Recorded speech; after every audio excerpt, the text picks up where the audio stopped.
बिस्मिल्लाहिर्रहमानिर्रहीम। अस्सलामुअलैकुम। आज हम सीखेंगे कि what is the difference between autism spectrum disorder and ADHD यानी attention deficit hyper active disorder. हमने ये दोनों में डिफरेंस करना है कि क्या ASD और ADHD सेम हैं, क्या ये एक ही वक्त में बच्चों में पाई जाती हैं और ऐसे पेरेंट्स जो हैं वो अपने बच्चे में खुद डिफरेंस कर सकते हैं। आइए आज के लेक्चर में हम इस चीज़ को समझेंगे भी कि किस तरह से सिमिलर हैं और किस तरह से एक दूसरे से डिफरेंट हैं। काइंडली वीडियो आगे जाने से पहले मेरे चैनल को सब्सक्राइब करें। अगर आपको वीडियो पसंद आती है तो इसको लाइक करें और कमेंट में ज़रूर आगाह करें अपने व्यूज़ के साथ। ASD एंड ADHD दोनों कंफ्यूज कर सकती हैं। इनके सिम्टम्स बाज़ कंडीशंस में एक दूसरे के साथ ओवरलैप करते हैं।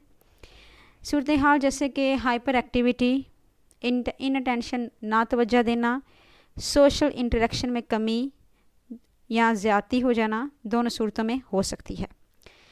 वो बच्चे जो कि ASD या ADHD के साथ होते हैं वो इम्पल्सिव हो सकते हैं, यानी उनके अंदर गुस्सा या मुतहरिक या वो बहुत ज़्यादा उनके अंदर तहरीक बपा करने वाले अनासर बहुत ज़्यादा पाए जाते हैं। और they might find it hard to share, या वो अपने आप को बहुत मुश्किल में महसूस करते हैं जब अपने आप को शेयर करने की उनको कहा जाता है कि do share your things to others, या जब उनकी गेम में बारी होती है या अगर वो किसी को टर्न देने वाली बात आ जाए तो इसको इग्नोर कर देते हैं। फॉर एग्जांपल अगर बैट बॉल की गेम चल रही है तो अगर एक बच्चा है नॉर्मली उसका बैटिंग करने को दिल करता है, लेकिन अगर आर्टिस्टिक बच्चे को ये कहा जाए कि वो अब उसकी बारी है बॉलिंग करवाने की, तो हो सकता है कि वो अपनी इस एक्टिविटीज़ को ना छोड़े, वो पसंद ना करे, वो कहे कि मैंने तो बैटिंग ही करनी है, तो उसका बिहेवियर इस मामले में रिजिड हो सकता है। इसके लिए ट्रीटमेंट सूटेबल बिहेवियर थेरेपी या मेडिकेशंस भी हो सकती हैं। और ऑटिज़म के लिए एक्स्ट्रा थेरेपी भी रिकमेंड की जाती है जिसमें counselling, educational support, speech therapy और ऑक्यूपेशनल थेरेपी वगैरह शामिल हैं।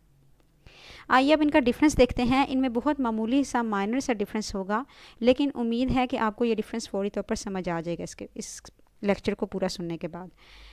जब हम देखते हैं ऑटिज़म स्पेक्ट्रम डिसऑर्डर में, तो इसमें दरअसल ऐसी डेवलपमेंटल डिसऑर्डर की स्टेट होती है जिसमें आपकी बच्चे के लैंग्वेज स्किल्स, उसका बिहेवियर या सोशल इंटरेक्शन और उसकी जो लर्निंग एबिलिटीज़ होती हैं वो मुतासिर होती हैं। जबकि उसके मुकाबले में ADHD एक कॉमन न्यूरो डेवलपमेंटल डिसऑर्डर है जिसका इम्पैक्ट ब्रेन ग्रोथ के ऊपर, उसकी डेवलप के ऊपर पड़ता है। और इसमें बच्चे को 3 काम, जैसे कि किसी काम के ऊपर अटेंशन पे करना, स्टिल बैठना और कोई भी एक्ट करने से पहले सोचना, इन तीनों में मुश्किल पेश आ सकती है। अगर लैंग्वेज का देखा जाए तो लैंग्वेज में जो ऑटिस्टिक बच्चे होते हैं वो अपने इमोशंस को एक्सप्रेस करने में मुश्किल महसूस करते हैं। वो कॉमन क्यूज़ या कन्वर्सेशंस या आम जो सवालात के जवाबात होते हैं उनके आंसर नहीं करते और अपना आई कांटेक्ट भी उनका बहुत ही माइनर हो जाता है।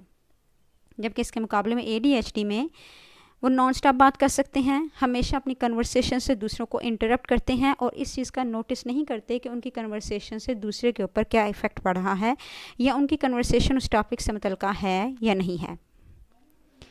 कॉन्सेंट्रेट का लेवल अगर देखा जाए तो आर्टिस्टिक बच्चे जो होते हैं वो मुश्किल से ही किसी चीज़ में अपना इंटरेस्ट डेवलप कर पाते हैं, लेकिन अगर एक दफ़ा उनका इंटरेस्ट डेवलप हो जाए तो वो उसमें कहीं घंटे बआसानी गुजार सकते हैं। जबकि ADHD के बच्चों में, जो कि अपने नाम से ही ज़ाहिर है अटेंशन डेफिसिट, कि उनके अंदर हाइपर एक्टिविटी ज़्यादा होने की वजह, एक्टिविटी उनके अंदर ज़्यादा है, मोबालिटी ज़्यादा है, जिसकी वजह से वो अटेंशन स्पैन उन बच्चों का बहुत थोड़ा होता है। हो सकता है कि किसी एक काम को देख के वो बड़ा इंटरेस्ट शो करें, लेकिन जैसे वो इस काम में इन्वॉल्व हों तो उनकी अटेंशन ज़ीरो हो जाए और वो अपनी हाइपर एक्टिविटी की वजह से उस काम को लूज़ कर दें, उसमें अपना इंटरेस्ट।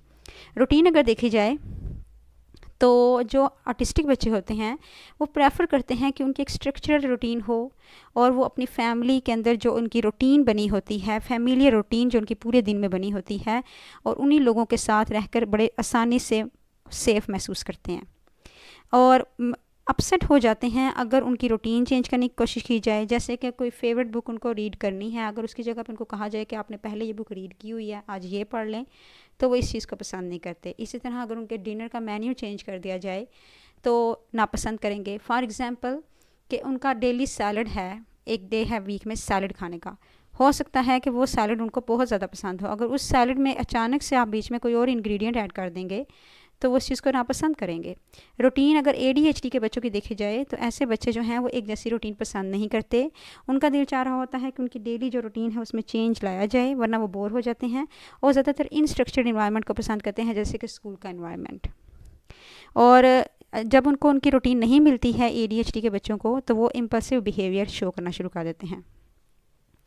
अब बहुत सारे ऐसे सिम्टम्स भी हैं ASD और ADHD में जो कि ओवरलैप करते हैं, यानी एक जैसे हो सकते हैं, एक जैसे होते हैं। इनको अगर देखा जाए तो न्यूरो डेवलपमेंटल डिसऑर्डर्स जो है उसको इसी वजह से इनको इसमें क्लासीफाई किया गया है, और इसका इम्पैक्ट जो है वो ब्रेन प्रोसेस, सेंसरी इनपुट और कॉग्निटिव प्रोसेसेस पे पड़ता है।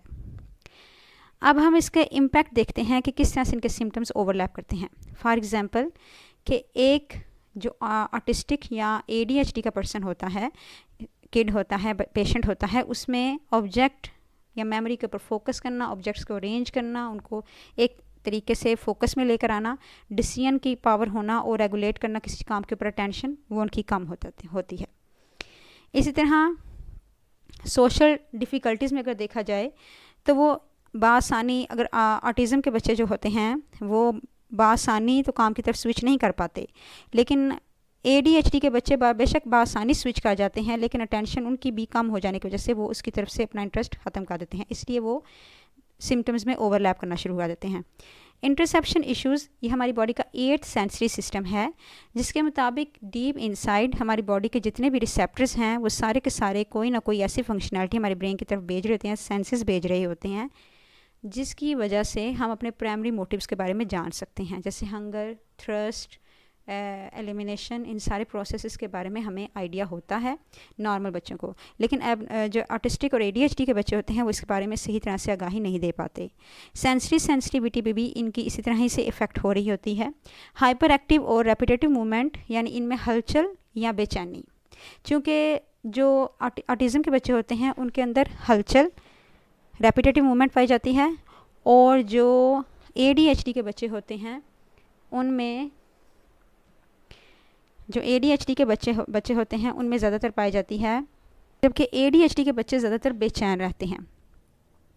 अब हलचल और बेचैनी जब दोनों का कम्बिनेशन सही तरह से नहीं बन पाएगा तो इसमें भी कन्फ्यूजन आ जाएगी, इससे सिम्टम्स ओवरलैप करना शुरू हो जाएंगे।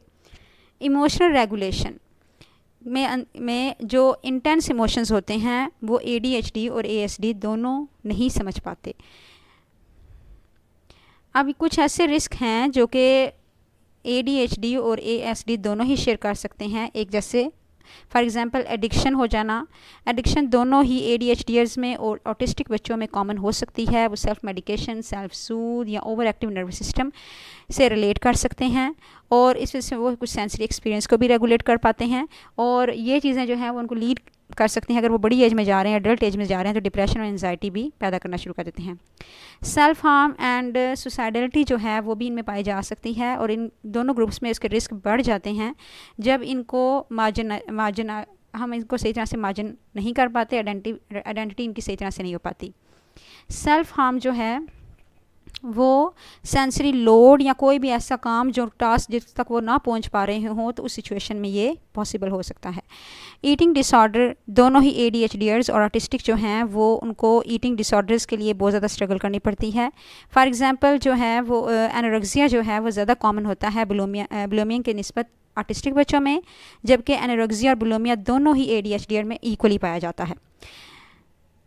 अब अगर इसको देखा जाए कि ऑटिज़म स्पेक्ट्रम डिसऑर्डर में और attention deficit hyper active disorder में किस तरह से सिम्टम्स जो हैं वो अलग अलग भी दिखाए गए हैं, कि ऑटिज़म स्पेक्ट्रम डिसऑर्डर के बच्चे मोनोटोन होते हैं, उनमें सेंसरी इश्यूज़ पाए जाते हैं, डिटेल्ड ओरिएंटेड होते हैं, हर चीज़ में मुकम्मल तवज्जो और मुकम्मल दूसरों की भी तवज्जो चाहते हैं। रिजिड, अपने रूल्स और रूटीन में बहुत ज़्यादा रिजिड होते हैं। सोशली ओवरलोड, यानी सोशली ज़्यादा होना, एक्टिव होना पसंद नहीं करते।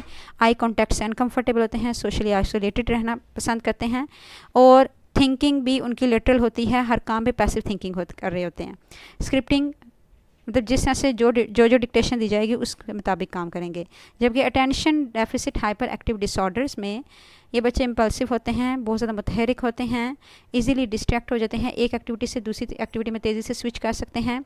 माइंड वैंडरिंग होते हैं, यानी उनका दिमाग 24 घंटे जो है ना वारागर्दी की तरफ ही पसंद कर रहा होता है, और एक जगह पर साकर रहना पसंद नहीं करते। दूसरों के साथ इंटरप्ट दूसरों को इंटरप्ट करते रहते हैं, चीज़ों को डिफ़िकल्टी फील करते हैं ऑर्गेनाइज़ करने में, टास्क को मिसरीड करते हैं, इम्पेशेंट होते हैं और चीज़ों को जल्दी भूल भी जाते हैं। जबकि इसके मुकाबले में अगर इनकी पॉजिटिविटी देखी जाए तो ये क्रिएटिविटी इनमें बेतहाशा होती है। न्यूरो डाइवर्जेंस यानी इंट्रोसेप्शनल एट सेंसरी सिस्टम में कहीं ना कहीं फॉल्ट होता है, इमोशनली डिसरेगुलेट हो रहे होते हैं और हाइपर फोकस यानी काम के ऊपर बहुत तेज़ी से फोकस करना इनके लिए एक सीरियस मसला होता है। Kindly press the bell icon so you will be able to get the amazing content on daily basis.